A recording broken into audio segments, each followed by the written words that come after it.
Hey, what is happening, everyone, and welcome to the channel, and thank you for joining me here as we embark on another Long Song Saturday. Today we are going to be listening to the full album Novella by, of course, Renaissance. This is their 7th studio album released in 1977. We've listened to some Renaissance here on the channel, so I was in the mood to listen to a little bit more. This particular album had been suggested, or at least mentioned, by Charles Wagner, Michaela Mallory, Mansour Lay, Anthony Johnson, Richard Taylor, Esso Zevni, RGRG, San Kappa, Habichi Woo Woo, Warloo, Just in Time. The list goes on and on and on from there. And on. I'm actually scrolling and it just keeps on going. Alex Hamilton, the correct answer. So thank you guys so much for the recommendation. I ran a 5K this morning and I am tired. And then after the 5K, I said, you know what? I still got to keep up on my weight training. So I did my weights and I'm tired. I took a quick nap before coming here. And now I'm ready, refreshed, and I'm ready to go and listening to some Renaissance. So I hope that you guys are excited to go ahead and listen to this one with me. There's only 5 tracks to go through. I'm sure each of them exciting and a full meal. And actually, we haven't listened to any of the tracks on this particular album, so this will be completely all new material. So before we dive in, of course, I'm gonna ask you, just press the like button, get it out the way. It helps the channel out a lot, helps me out a lot in getting these videos out to other people. Of course, if you enjoy what you see, share it as well. And subscribe if you haven't already. And you can also support what I do over on Patreon, $2 a month. You don't have to, but obviously it helps me in doing all the albums and different things like that. And then before we dive into it, because I also, when I can, like to plug another artist and something else I've been listening to, highly recommend, because I'm familiar with Renaissance, highly recommend listening to Marjana Semkina. She just came out with a new album this year called Siren, and I gave it a listen this morning, actually on the way to the 5K. It's this really darkly beautiful bit of chamber pop with her gentle, heavenly vocals. There's a darkness to it, but there's also a light added as well. Just really, really beautiful stuff. So if I remember to, I'll put a link to the album down below if you want to check her out. But yeah, I highly recommend it. Anyways, that is the introduction. And without much more introduction, let's go ahead and listen to the first track here, which is also going to be the longest one, clocking in at 13 minutes, almost 14, which is Can You Hear Me? So let's go ahead and do it, guys. Hope you're excited. I don't even have the album pulled up. I've been talking and I don't even have it pulled up. Sometimes and I just closed the app. All right, listen, you just got to give me a second. Sometimes I'm pulling it up right now. Okay, can you hear me? Yes, I can and hope you can. Here we go, guys.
Bass and the strings are grooving beautifully.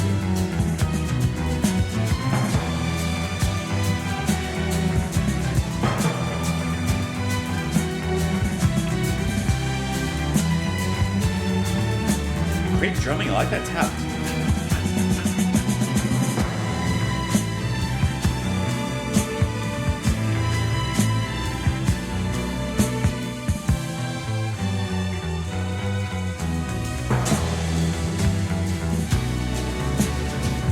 Majestic.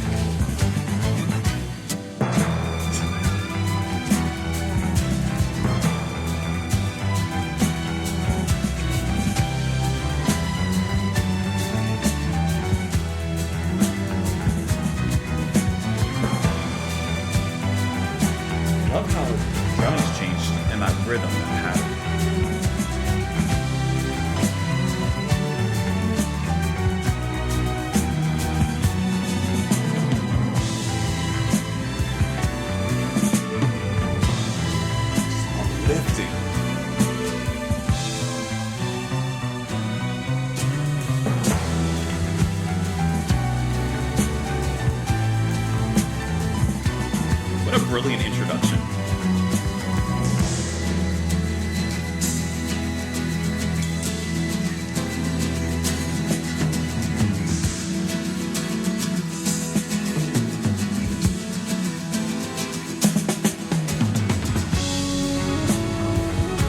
Epic. Just traveling.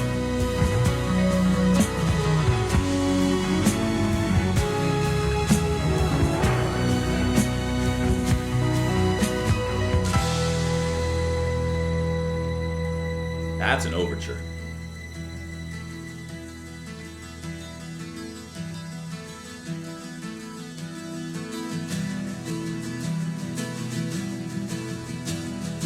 Morning people take the news, a paper window on a world they live on undisturbed. Thoughts may fly like lonely birds and lost behind the silent words. Voices are unheard. Put it down to city life, or if I understood, passing by so easily I'd reach you if I could. Can you hear me? Can you hear? Oh, the way the music swells with her voice in that moment. Fly like a song, fly while you're singing a song. Without you is a bird without winging. Some city flights leave in the morning, some city nights end without warning. Can you hear me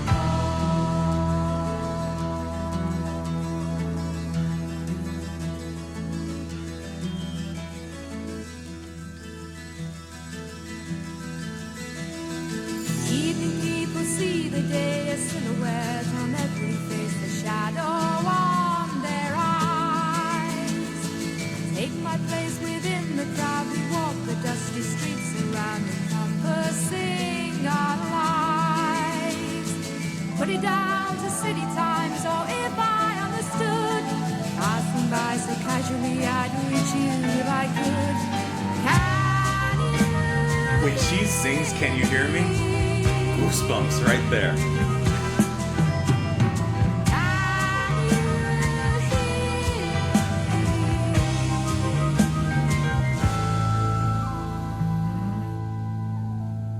Fly like a song, fly Bass while you're singing revs a her up. song. Without you is a bird without winging. Some city flights leave in the morning, some city nights end without warning. Can you hear me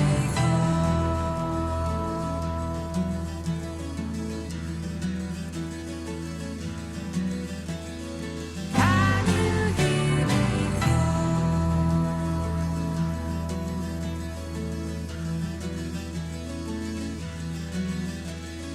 Can you hear me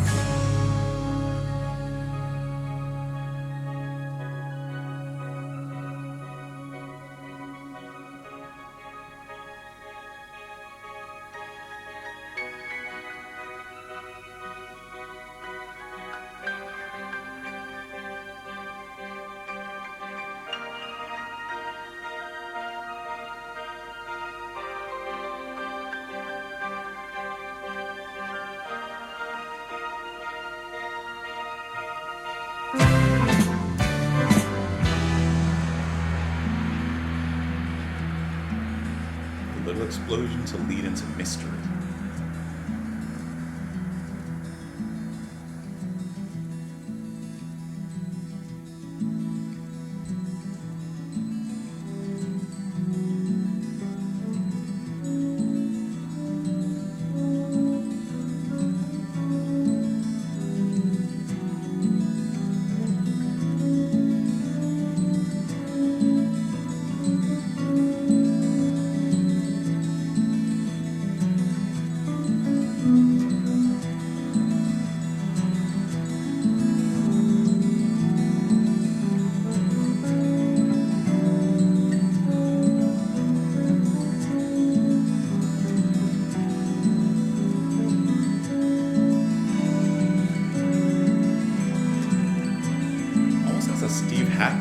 kind of quality to it.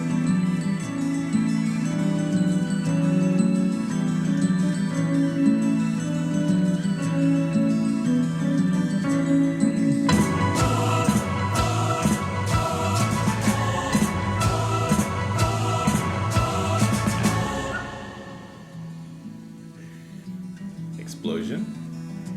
Mystery.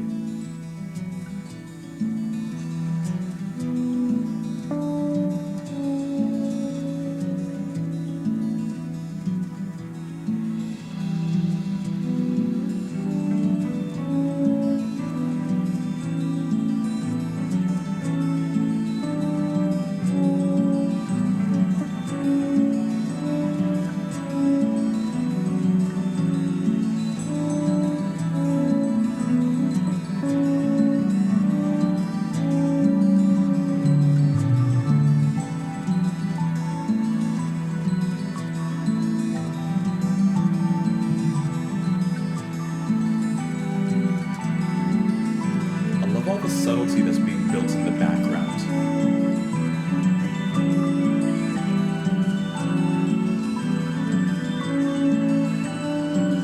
It's kind of like that those keys are there.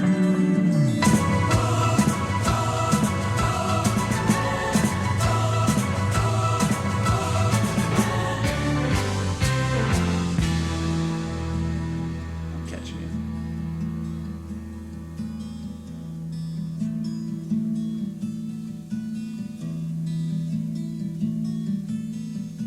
Calling to the sky, the thunder drowns my voice within the rain.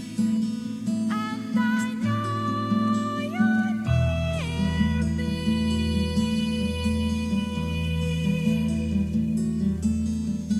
And I call throughout the storm. I know that you don't hear. I get a different effect on the bass there. Makes it more dramatic.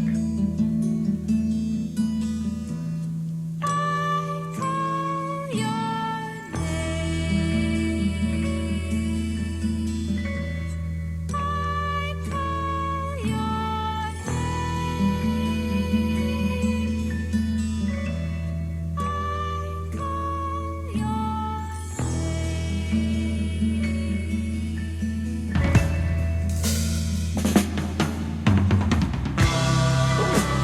Oh, how he came in there. Much aplomb.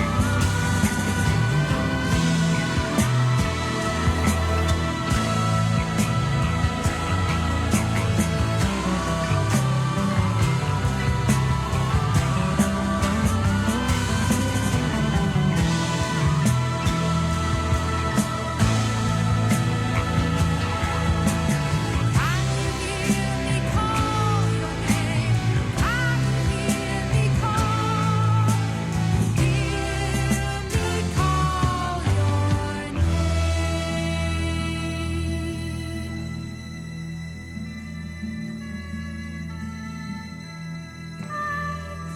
Just the light echoes of that melody from her voice to symphony.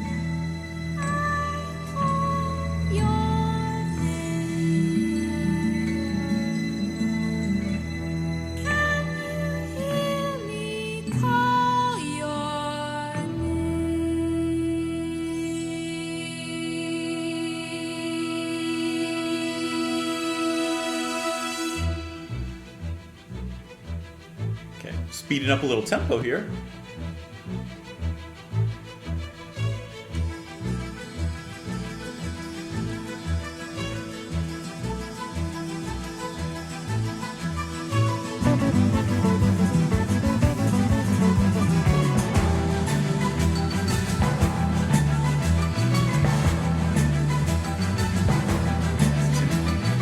Nighttime people find it hard to hear themselves above the noise, the music holds its Got a own. swing to it now.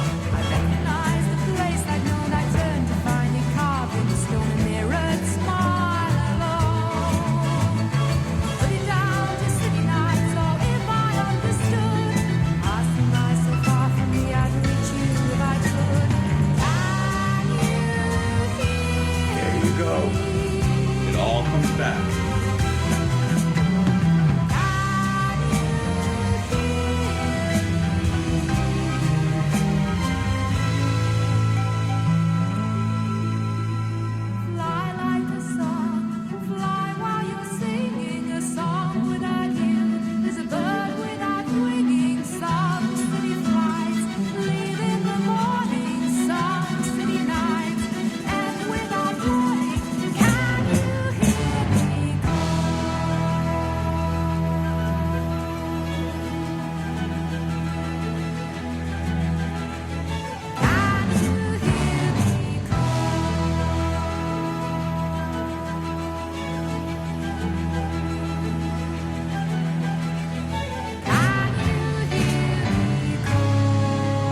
she sweeps right under and hits that lower note, and now layering it. So cool.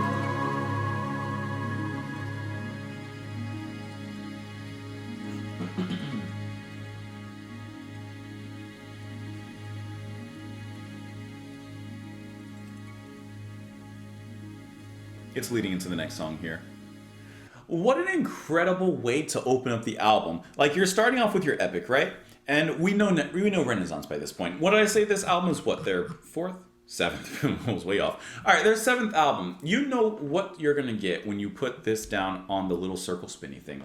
You're going to get some beautiful, beautiful symphonic prog with, of course, Annie's beautiful clear as glass voice, excellent subdued, restrained instrumentation that hits all the right marks, and a lot of colors. You're going to get a lot of good things out of it. With Can You Hear Me, you have Renaissance in full horsepower, 110% going down. Red meter, it's going. It's going. They're putting everything out there for us. They're telling you, this is who we are. This is what we do. You're in. You're in. You're in. Where do we even start with this track? But I guess with the very beginning, I actually thought the coolest part of this track was this instrumental overture, if you will, in the very beginning. The way it built up, the sensational melodies that it carries, and the way that all the instrumentations play with one another. One thing I really like about it is, taking the whole song, and I guess you could argue Renaissance as a whole, is how the band, of course, works with orchestras and works with those instruments, but how the band themselves really merge themselves into the symphony and into the symphonic elements. They're not just a rock band playing with an orchestra or a symphony behind them to give and add that extra oomph. They are truly part of the symphony.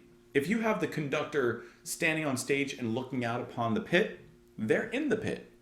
You know, like, they are very much involved in that portion, which I think makes their sound so successful because it doesn't sound shallow, tacked on, or anything otherwise. They are truly in the mix. And I think that, for example, John Toots, I'm sorry, I don't remember how to pronounce his name, but John, his piano playing is incredibly delightful in here. Of course, his piano, those little touches that happen. For example, in the break where we just have the guitar that's playing that very beautiful pastoral melody over and over, and then slowly, you have those hits with the vocals and everything that come in, but you have those little critters of subtlety that begin to sneak in. A lot of that is John's piano playing, and he's using some other, I don't know, synth or something else as well, because you hear these little critters of music just kind of creep in. These little other melodies begin to kind of walk around in the background, which I find really nice how that atmosphere is built. But yeah, getting back to like the whole thing, like, I just think it's really incredible how they include themselves in that symphony. What is there to say about Annie that I haven't said before? But I'll share a story with you because I think it relates. When I was growing up, I think a lot of people have a back door, right? You have your back patio door, and it's a sliding glass door, okay? When I was a kid, I don't remember because of what I'm about to tell you, but apparently at one point I was walking and I was going to go outside, and I just completely did not realize the door was closed because the glass was so clear, and bonk, right into the glass doors. Straight into the glass door, just hit it and fell over. And so from that day forward, my parents bought like these decorative butterflies, and they put them on the glass, so like you would always know if the door is open or the door is closed. The point being, and the reason I'm telling you this story, is because Annie's voice is as clear as glass. It is piercing. It is light. It is clear, like you can just hear every single nuance of her breath, the pitch, the melody. It is just such a perfected singing that she has, that you could hear the technique behind it, and it just comes across clear as glass. I've already spoken of how impressed I always am listening to Annie, and here is no different.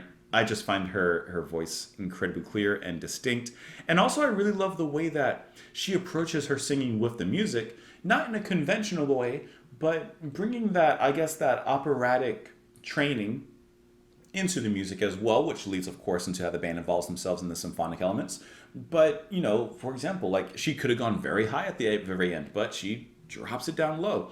And it kind of adds this kind of depth into the music, which every time she says, "Can you hear me?" the band, the way that they kick up and bring this, like I said, this kind of different color into the music is just really, really impressive. The band does a great job of playing between dramatic and I don't know, light, melodic, whatever the opposite of dramatic would be. Subtlety. Let's go with that. Let's go with that. And then Terrence Sullivan on the drums and the percussion, which you do get in here. I really like his approach to the drumming in this particular track because you do have some straightforward moments with the rhythm, but a lot of times it's just kind of quick hit pieces in the music to accompany whatever instrumentation is happening at the time, and then he may either back off, bring in timpani, or do whatever direction he's heading in. But it's always to serve the music. It's never necessarily to show off himself, even though through him being in the pocket, he is clearly showing his awareness of where he needs to be. I just think it's all incredible. I think that sounds really, really awesome. Morning people take the news, a paper window on the world. They live in undisturbed. Thoughts may fly like the lonely birds and lost behind the silent words. Voices are unheard. Put it down to city life. Oh, if I understood, passing by so easily, I'd reach you if I could. Can you hear me? So people wake up in the morning, they read the paper, they hear the news, and then they move on. You know, the words don't really hit them. The words don't really affect them. So I think that she's relating this and trying to spin it and saying, like, to whoever her audience is, can you hear me? Can you hear these words that I'm singing and speaking out? Fly like a song, fly while you're singing. A song without you is a bird without winging. That's nice. Some city flights leave in the morning. Some city nights end without warning. Can you hear me call? Evening people see the day, a silhouette on every face, a shadow on their eyes. I take my place within the crowd. We walked at the dusty streets around, encompassing our lives. Put it down to city times. Oh, if I understood, passing by so casually, I'd reach you if I could. Can you hear me? So without this other person, as she describes, you know, like a bird without wings, you know, if this person doesn't hear her song, their love, I would assume their relationship is not going to go anywhere. It's not going to connect. So she's asking, can you hear me? And maybe, yes, maybe there's a literal factor in there, like, can you hear me? But also, are you understanding what I'm saying? Can you understand, if you would? Calling to the sky, the thunder drowns my voice within the rain, and I know you're near me, and I call throughout the storm. I know that you don't hear me, I'll call your name. Can you hear me call your name? I call your name. Let's see, that repeats. A song without you, a bird without winging. So, yeah, I think that this is all it's about, is trying to connect with this other person, even through storms, even through the clutter and the noise of the city. Can you hear me? Voice clear as glass. And do you understand what I'm trying to say to you? Are we connecting? I'm pretty sure on some level that's what the track is about.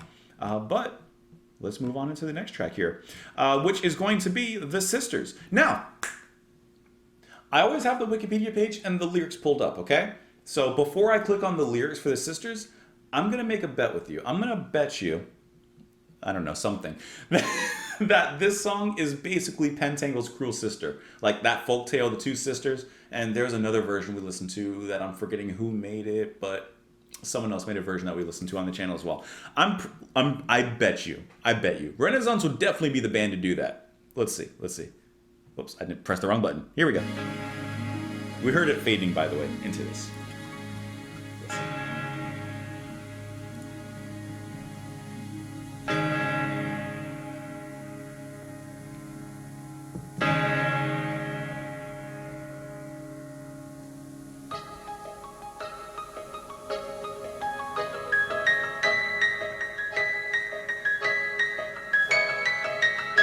Listen to how that raindrop piano dances around the strikes of the strings. Just tiptoeing.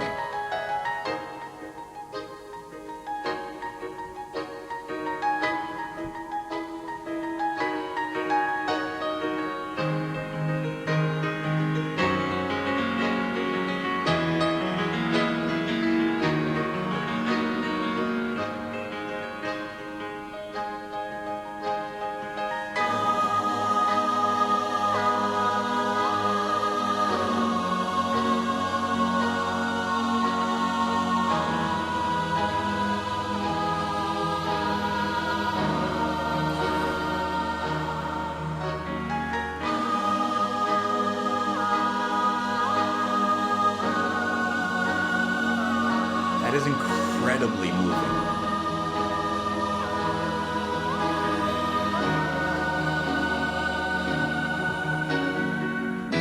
The sisters walk for the people round there. The Spanish lace wove some bread for the poor. God, And Annie they sounds so good. tried and tried, but were worn with their fears and the years of heartbreak.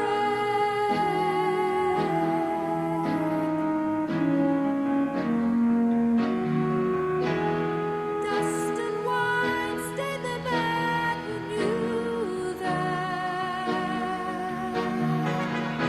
The sweat of days and the angry sun. She sounds so And the pregnant. men were weak, and they cried, and they asked, sisters, make us holy.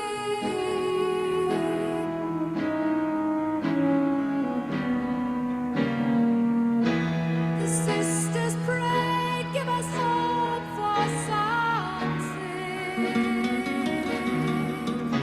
The men asked, where is your God today? And the empty eyes, as the sisters prayed, held their thoughts unspoken.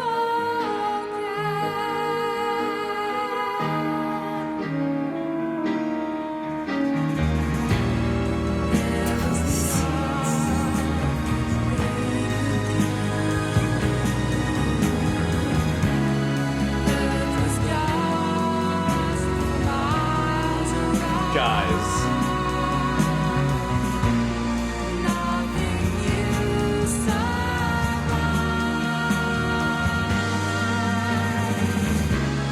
Everything was barren on the land. And the truth they tried to understand just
I'm gonna say that that was one of the best songs from Renaissance that I've heard, and I'm gonna say that no one has ever suggested that to me, and we're gonna find out right now because I'm googling to see if anyone suggested this track. This was one of the best tracks I've heard from the band. Okay, so there's a few of you that have suggested this one: Charles Wagner, Shayna, Richard Taylor, Long Swim, Bob Holtzman. Okay, so there's a few of you that I see that I've recommended this track. Okay, Warloo. Okay, man. Okay, so people have mentioned this track. This was incredibly beautiful. Let's take it from beginning to end. The beginning with those strings, giving those sharp melodic stabs, and the way John dances, tiptoes, raindrops, whatever you want to call it, falling on my head around those sharp stabs on the piano. Though it just dances in between it, which I just found so like it gives us this little bit of drama, but at the same time this lightness, this boundless energy to it, and it's exciting to hear where it's going to go from there, and go it does. I mean, I feel like I'm going to mention Annie's name every single song. Doesn't she sound incredible?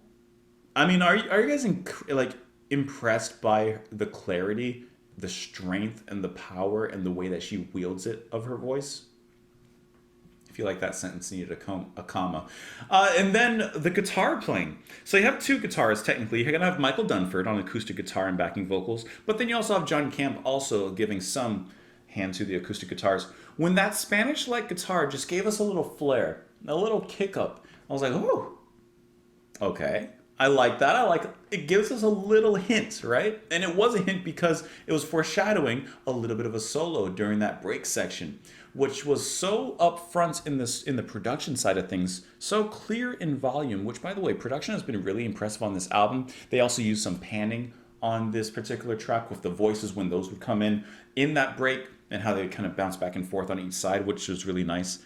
But when that guitar came in and it was played so up close, so personal, you could hear the fingers striking the strings and hitting the chords, and it just kind of really brought you into that moment there.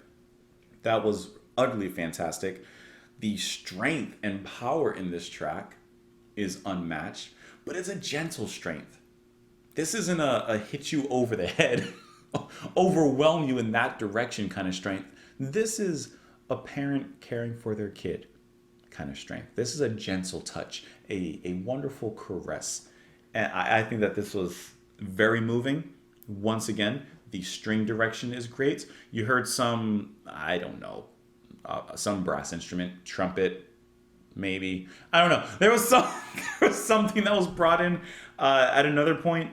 And then I do see here that apparently on this particular track, you also have John Camp playing cello on this one, which is really cool. And also, I was completely wrong about the story on this one. I thought we were going to be referencing that, but no, we're completely off. Or I'm completely off. The sisters worked for the people around them. Their Spanish lace wove some bread for the poor. And they cared and tried, but were worn with their fears and the years of heartbreak. Dust and wine stained the men who knew them, the sweat of days in the angry sun. And the men were weak and they cried, and they asked, "Sisters, make us holy." The sisters prayed, "Give us hope for something." The men asked, "Where is your God today?" And the empty eyes, as the sisters prayed, held their thoughts unspoken. There was nothing they could do. Earth was dust for miles around. Nothing new survived. Everything was barren on the land. And the truth they tried to understand just died. So I view this almost as, my throat is acting up. I view this almost as like, who am I thinking of? Who directed like Good, Bad, and Ugly and like Man of No Name trilogy? Like, who directed those movies?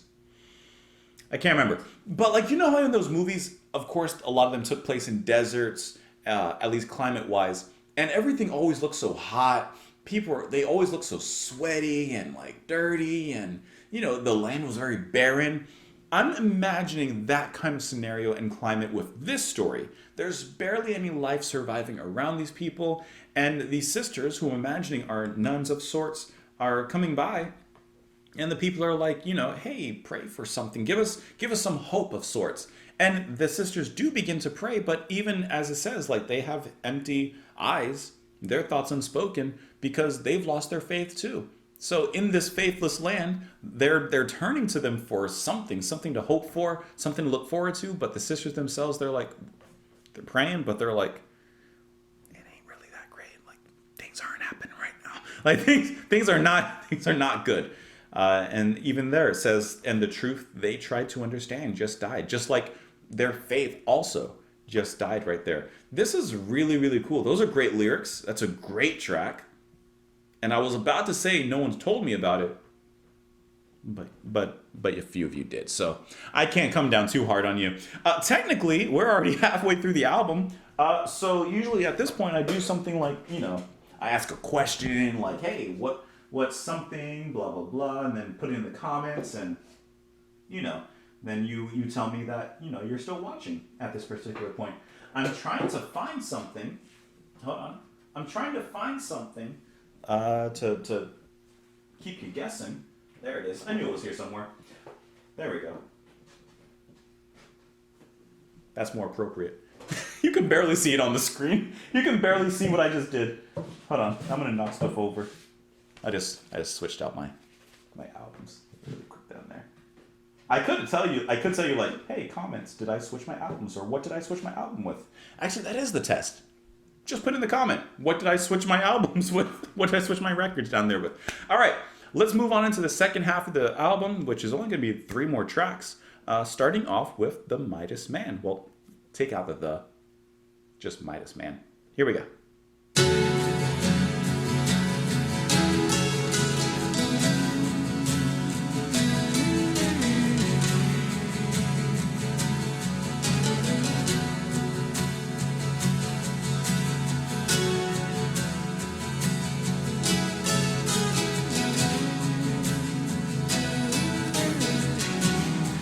Started singing very gently, up with that guitar melody.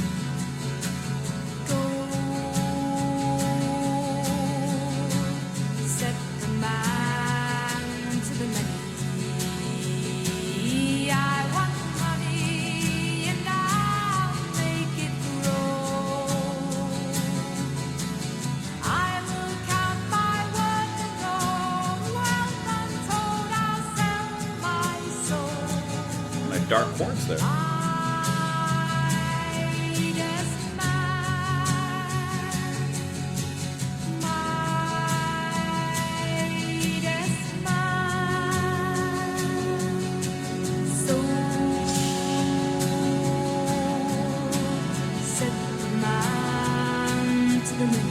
This song is all a gentle rise up.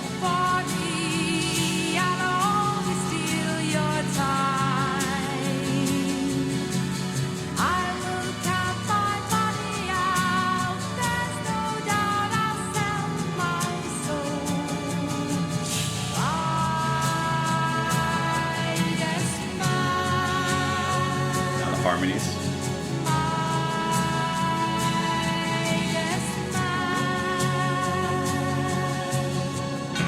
I'll take on the blind and I'll get up ahead. I'll sneak up behind and I'll steal. I'll take all that you have and then all that you conceal. I'll take anything I can get. I'll make you, I'll break you, and I'll make you sweat. Nothing is worth nothing unless it's laid for Midas man. Such a dark turn that it takes here. But in this beautiful magnificence kind of way.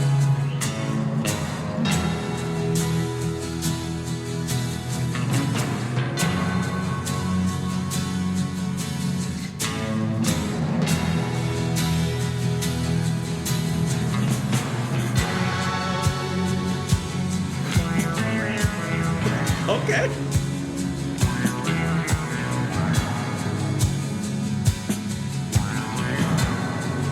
Squamming.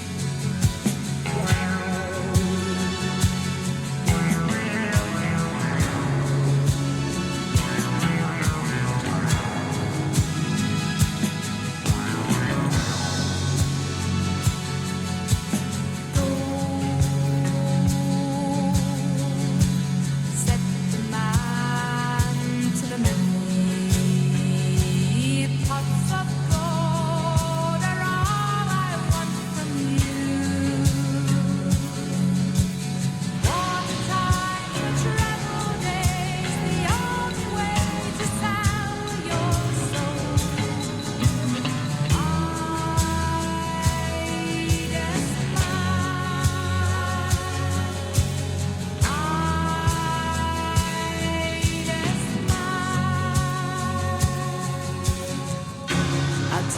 blind and I'll I love this part. I'll sneak up behind and I'll steal. I'll take all that you have and then all that you can see. Everything. I'll take anything I can get. I'll make you, I'll break you, and I'll make you sweat. Nothing is worth nothing unless it's paid for by this man.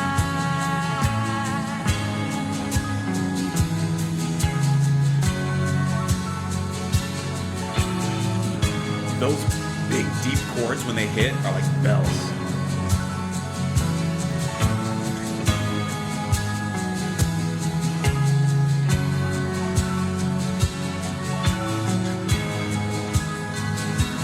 And you hear bells, actually.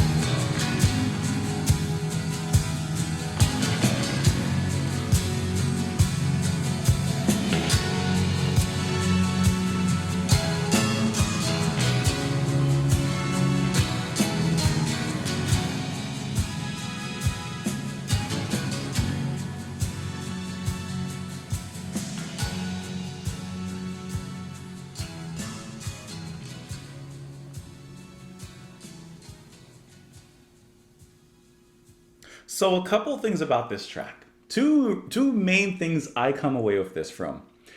I think the actual structure is incredible. How it is truly this slow building up from the guitar starting out and everything just beginning to slowly, and I mean slowly, perfectly controlled, come in alongside with it. First, you have Annie, right? The melody is playing from the guitar, and then you can barely even hear where she starts. All of a sudden, she jumps on the melody, just harmonizing with it, playing with it. Then, of course, all the other instruments begin to come in, and it really is this gentle overlapping and adding in of different ingredients into this particular recipe, which has this very interesting sound, which leads to my second point. Is there a genre or any other band that you could argue could be considered industrial folk? Because as I'm listening to the ending of this track, with that constant kick drum, that thump, the way that the instruments are playing around, it has its folk sound, it retains that. But at the same time, it's kind of industrial, mechanic, and robotic in its actual movement. This isn't a full factory. This is a rusty factory that, I don't know, some people found and they started playing in it. I don't know. But like this has to me, a very industrial like rhythm to it. And even the sounds that, for example, John comes up with on the synths and his piano playing, it enriches it. It still gives it that life, that folky nature, but it sounds more mechanical and kind of dark in a way, which I think this is a really, really cool track because it does have a darker atmosphere. But it doesn't have a dark atmosphere like a Van de Graaff generator. It has a tonally rich dark atmosphere that's still I just used the word rich, but that's what I'm getting. It's still just so layered upon layered with so many different sounds and instruments and levels to it. This is really cool. Maybe I'm back up. No. I mean, it's perfect. Right even there. It's still dark in a certain way, but it still moves into that folky nature, with how Annie sang right there at that moment. And then you heard the rest of the boys joining in and adding in more vocals. Their vocals overlap as well, which we heard before. This one's interesting. And when the drum starts, bum, bum, bum, you're like, oh. At least I was. That was my reaction. Oh, right? Gold, said the man to the many. I want money and I'll make it grow. I will count my worth in gold, wealth untold. I'll sell my soul. Midas man. Sold, said the man to the many. Work for me, I'll steal your time. I will count my money out, there's no doubt. I'll sell my soul. Midas man, Midas man. This is a man with his mind on his money and money on his mind. I'll take from the blind and I'll get up ahead. I'll sneak up from behind and I'll steal and I'll take all you have. And then all that you've concealed. I'll take anything I can. I'll make you, I'll break you, and I'll make you sweat. Nothing is worth noting unless it's made for Midas Man. And I really like the way that the pace picks up, especially on Annie's delivery at that particular moment, because it's very rare that we kind of hear Annie, what I would describe, getting into a more aggressive, faster tempo nature like that. And I like how well that fits in, of course, with everything I just said about the nature of the song as well. And for a track that's dealing with this man that he is only thinking about money, he is the epitome of greed, it works in that darker nature. Gold, said the man to the many, pots of gold are all I want from you. Quarter time for troubled days, and the only way to sell your soul, Midas Man, Midas Man. I'm imagining, I don't know, because I don't know anything about music theory or anything like that, but I'm imagining that there's probably a musical reference in there when he says quarter time for troubled days. You know, I don't have the knowledge to like tell you or grasp it, but I'm sure many of you could have grasped it. And I do like how even in the chorus, how when she's speaking of the Midas Man, I'll take all that you have, and then I'll take what you've concealed. Like, you're not going to be able to hide anything from me. This is what was the protagonist / antagonist name in There Will Be Blood? What was his name? Something, I'm forgetting his name. I'm feeling like it's that kind of greed, like, you know what I mean? Anyways, moving on to the next track, which is The Captive Heart. And I'm assuming and hoping that the band has kept your hearts captive, and hopefully I've held you captive in a positive way here, if you're still watching. I'm sure you are. Let's keep going. Here we go. Here we go.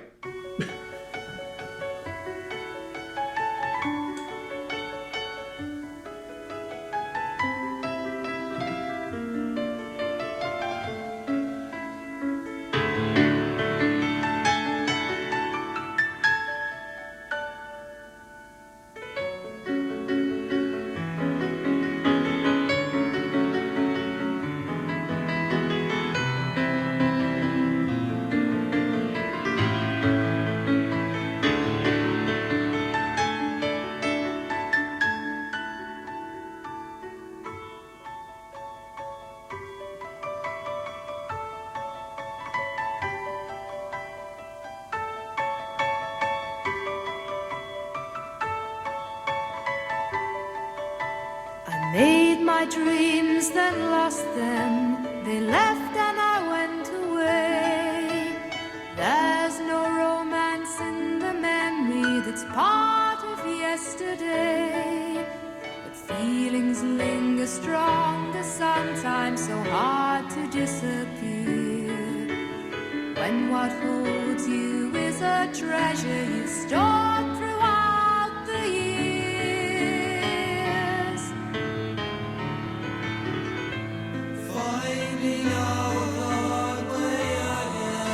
I love how they've gotten a moment to shine here. The captive heart has lost and won 1,000 lovers. The place each moment close to living in each other. Reaching out for treasures scattered in their dreams. Trying to taste the life of loving, so it seems. I like how she's overdubbing herself in the way that she sings that direction.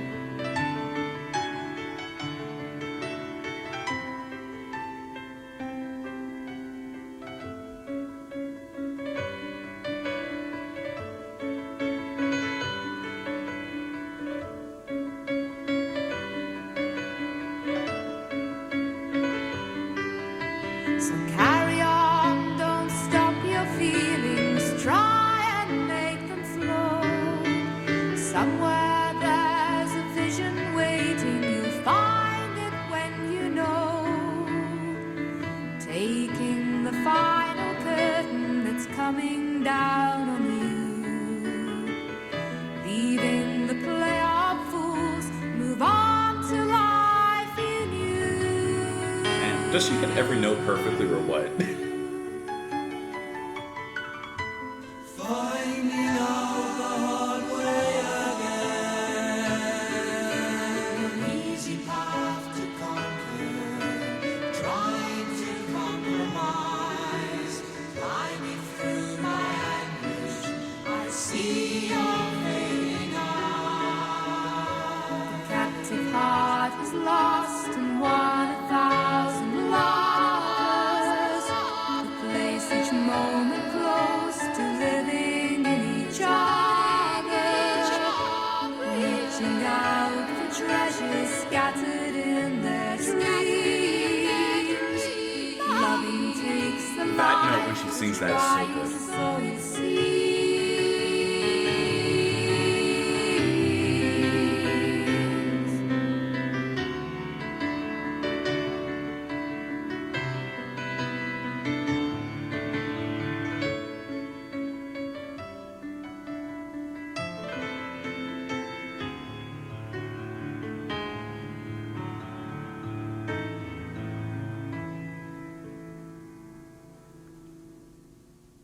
The Captive Heart is just this beautiful, primarily piano-led ballad with, of course, Annie's gorgeous vocals and John's sensational piano playing.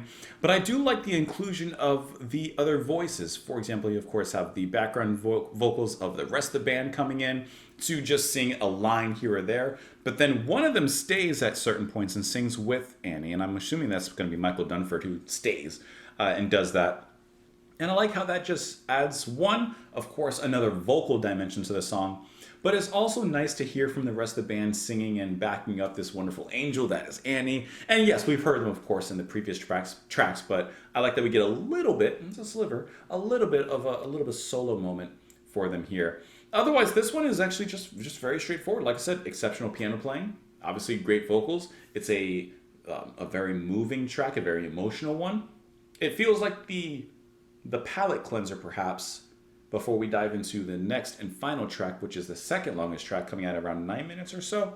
I feel like this is like to cleanse us before they're going to throw us back into wherever we're going. And where we're going, I'm sure, will be a good time. I made my dreams, then I lost them. They left and I went away. There's no romance in the memory, that's part of yesterday. But feelings linger stronger sometimes, so hard to disappear, when what holds you is a treasure you've stored throughout the years. Finding out the hard way. And that finding out the hard way is what the rest of the band sings. So this seems to just be more talking about, in a sense, the feelings of the past, whether that's romance, love, a relationship, you move on, but then there's still just little roots, little parts of it that are still lingering around and trying to move past those little those bits. That's why it's called the Captive Heart, because your heart, as far removed as it may be, perhaps is still captive. The captive heart was or has lost and won 1,000 lovers. That place each moment close to living in each other. Reaching out for treasures scattered in their dreams, trying takes a life of loving, so it seems. So carry on, don't stop your feelings, try and make them flow. Somewhere there's a vision waiting, you'll find it and then you'll know. Taking the final curtain that's coming down on you, leaving the play of fools, move on to life you knew, finding out the hard way. So, I mean, really, this is coming down to me, to getting over it, but also having something to look forward to, perhaps someone to look forward to. Don't dwell on the past, you got a future coming to you. No easy path to conquer, trying to compromise, climbing through my anguish, I see your fading eyes. And perhaps this is a good fading. When she says, I see your fading eyes, maybe this is a good thing, like, okay, I'm finally moving on. Your eyes are fading. The memory of you is fading, and I'm ready to move forward. No longer has my heart been captive, or is captive, by you. That's what I think. Let's move on into the final track, of course, of the album. Hope you guys have had a good time. Let's go ahead and have one more good time. The final track, Touching Once, is so hard to keep. Here we go, guys.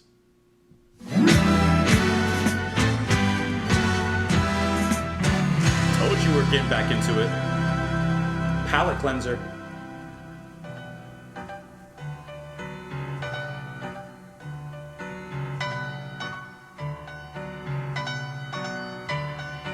Leaving all their thoughts behind, passing over timeless waste of ecstasy. Freedom strangled at the source takes the only charted course that leads them home. The bodies move towards the dawn, the light in which a nation born can only hope and only weep their passion, maybe growing That's such a fun bass part.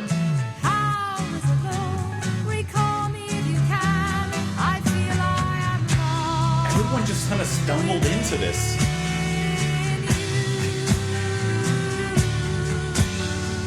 Many times within the sound of emptiness, the light is shone deep in each other's souls. It's cool rhythm.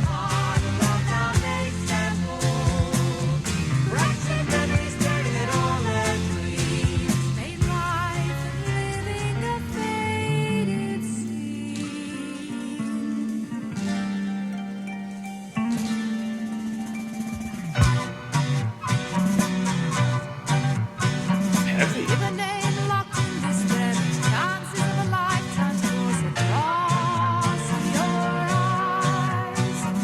Given, getting, yet return, motion slow to start to burn in harmony. Lay within a ruined shell, searching for the time to tell. He who followed endlessly does not exist, Blue can Man. never be. Always alone, recall me if you can. I feel I have lost within you. A part of what is held inside and it returns, taking over all that our hearts request, answered by cries from the wilderness. Those strings just make this so big. Touching once is so hard to keep. I like that line. And now the title, of course.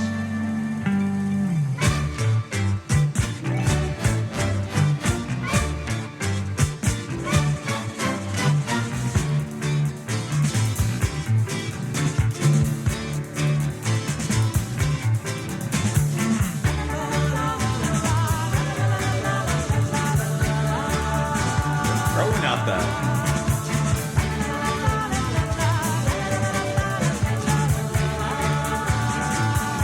Such an intensity.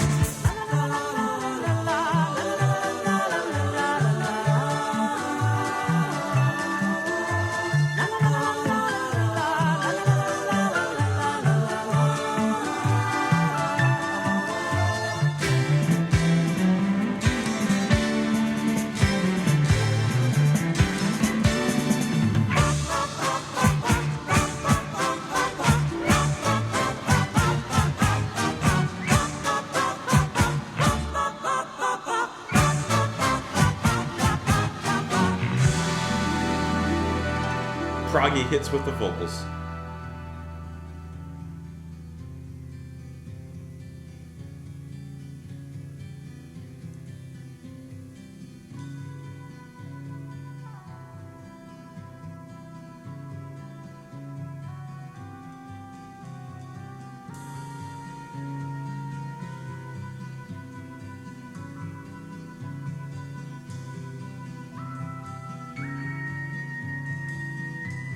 That's a cool sound.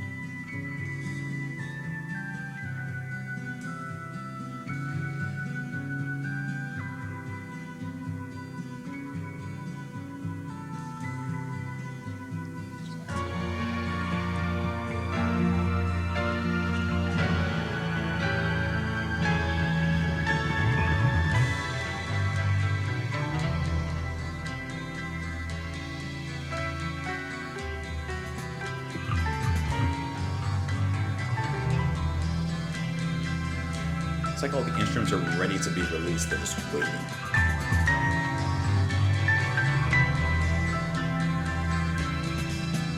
Feel it? There's a palpable restraint that's ready to like come through.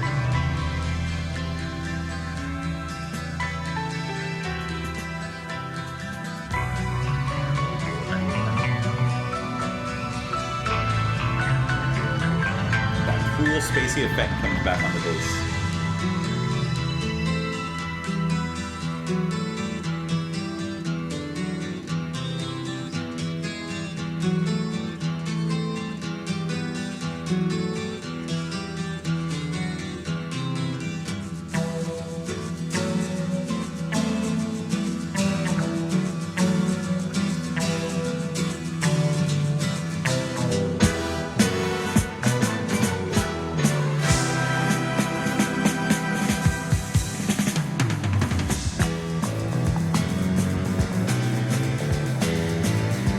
of the fill and everything led into this.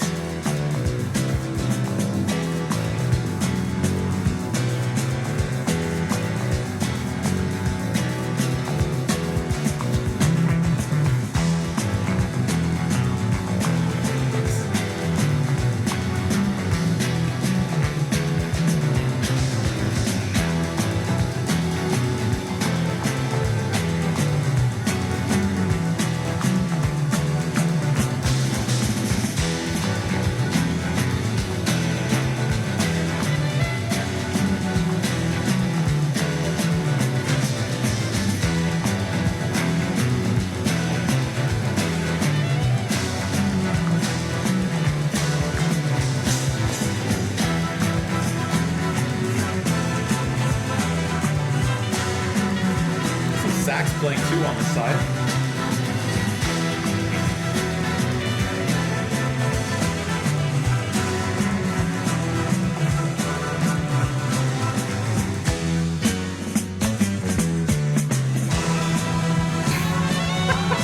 A little break, and then right back into it.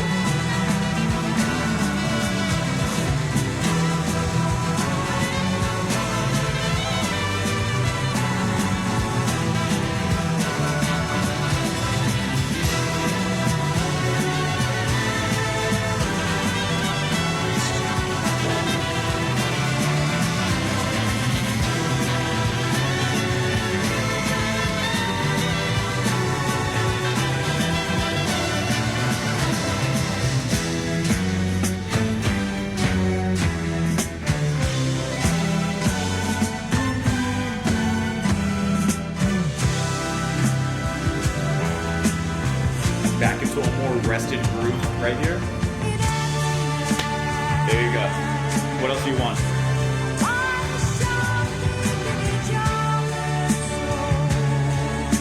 That's your resolution.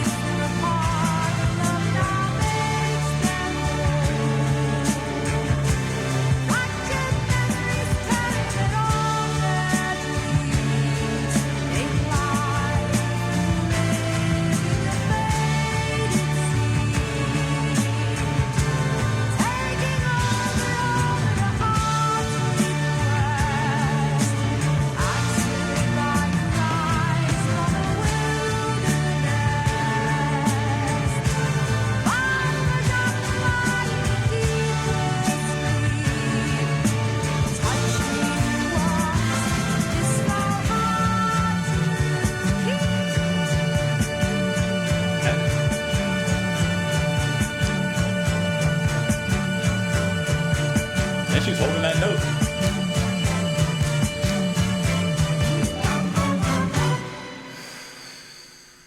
I mean, if you want an ending to an album, just as they began this whole thing perfectly, they ended it sensationally. That ending is memorable. That is fantastic. To me, this is the proggiest track on the album. They ended in a showcase, I would clearly say, of all of their abilities, every single one of them, from the piano playing to the guitar playing to Annie's singing. I feel like she's pushing herself in this particular song even further than we've heard so far. Not only in the hits, those vocal hits that they're all included on, which I can't help but say it. I gotta say it. To me, they're yes-like. But especially in the ending, you know, where she holds that high note, and it's once again, it's not this like overblown, over-dramatic, diva-ish kind of note where you get in the Dolphins, where it's going up and down with warbles for days. It's just one single, clear, high note to let you know, hey, show's over. Hope you had a good time. And get out of here. It's just a precise, perfected, and professional approach. That is awesome. The final build-up and climax in the track is intense. It's fun. And when you don't think that it's going to go any further, then the symphony, the strings rise up. And I mean, like, it becomes, I was going to say voluminous, but I don't know if that's a word, but it becomes loud. It gets loud. It pushes everything. And then over here on the side, you got some saxophone that like starts planting some seeds. And then as that symphony rises up with the strings, the sax comes out as well. So you just have this incredibly perfected climax that it's exciting. To me, that's what you want out of a climax, out of a final resolution. You want it to wrap up the whole story, close the book, but you want that last page to be exciting. And I think that the band accomplished that perfectly on the second half of that track. That is cool. I think that the first half, like I said, it's much proggier. This is definitely, like I said, to me, their proggiest track. And I will say, I will admit that I think the first track is a little bit, the first half of the track to me is like a little bit all over the place, for lack of a better word. But I do like the direction that it takes on the back half. That's sensational. Leaving all their thoughts behind, passing over a timeless waste of ecstasy. Freedom strangled at the source takes the only charted course that leads them home. Their bodies move towards the dawn, the light in which a nation born can only hope and only weep, their passion may be growing weak. How was alone? Recall me if you can. I feel I'm lost within you. Many times within the sound of emptiness, a light has shone deep in each other's soul. Keeps them apart, a love now makes them whole. Fractured memories tearing at all their dreams, made life and living a faded scene. So there's this distance that's growing between them. And I like how the title of the track is, revealed, of course, in the lyrics, but, touching once is so hard to keep. Like, touching once, it's not lasting. It's temporary. And how long can you hold on to that feeling of just touching once? You need reconnection. To give a name locked in despair makes chances of a lifetime course across your eyes. To give and get and yet return, emotion smolders, starts to burn in harmony. They lay within a ruined shell, searching for the time to tell that he who followed endlessly does not exist, can never be. How was alone? Recall me if I can. I feel I lost within you. Part of me is held inside a deep regret, taking over a heart's request, answered by cries from a wilderness, found forgotten lying in deeper sleep. Touching once is so hard to keep. Yeah, I mean, obviously, it's extremely poetic. So it's a little bit cryptic for me to kind of dive into, but I do think that is the heart, the captive heart, and the message of this track. In emptiness, a light has shone deep in each other's soul, keeps them apart. A love now makes them whole. Like before love, they weren't whole. Now they're whole. Answered by cries from wilderness, found forgotten, lying in deeper sleep, touching once is so hard to keep. I think it's just a love song. Looking at some of the extra information on this particular album here, it says that John Camp began working as a lyricist for the album, making it the first Renaissance album since Illusion to include songs written entirely by the band members themselves. It said that they returned to the same place that they recorded Ashes Are Burning. Though Renaissance are credited with producing the album by themselves, the band members have said that Plants essentially co-produced the album, as he did with the others there. It says the band had virtually done no pre-production or rehearsals of the material before entering the studio, or even worked out arrangements. So they came with scraps of paper and brought it together. It says as a result, recording took them about 2 months to perform. Richard Hewson, who handled the string arrangements for the album, suggested that a member of the orchestra perform a saxophone solo, which we did hear in the final track. Though Sullivan described the solo as brilliant, the saxophonist was not credited for the contribution, and none of the members of Renaissance knew their name. Well, that's unfortunate. I want a little bit of credited there. He came in, ripped one, and he was out the back door. And there's some other information here for this album. It charted at number 46 on the Billboard 200 chart in USA. Anyways, this was a fun album to listen to. Easily my favorite tracks on here are The Sisters. I think that's brilliant. I think it's captivating. I think it's moving. And then Midas Man, which takes a slightly darker, to me, industrial turn to it while still retaining everything that makes the band who they are. It's just a cool way to hear them going in that direction. And before I was trying to think of what to call it, like how they sounded, I think they sound like a traveling troupe, a folky traveling troupe band that stumbled upon this rusty lumber yard, and they're turning on the machines and playing among them. I don't know. All right, that's where I got. That's what I got. Let me know what you got. Hopefully it's a click for the like button, a click for the subscribe button. I don't know why I'm doing it like that.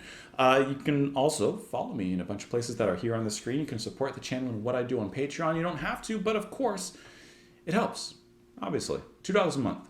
That's it. That's the video. Hope you... I looked down and I was like, what if I never pressed the record button on that? That'd be unfortunate. Have a great one, guys. I'll talk to you later.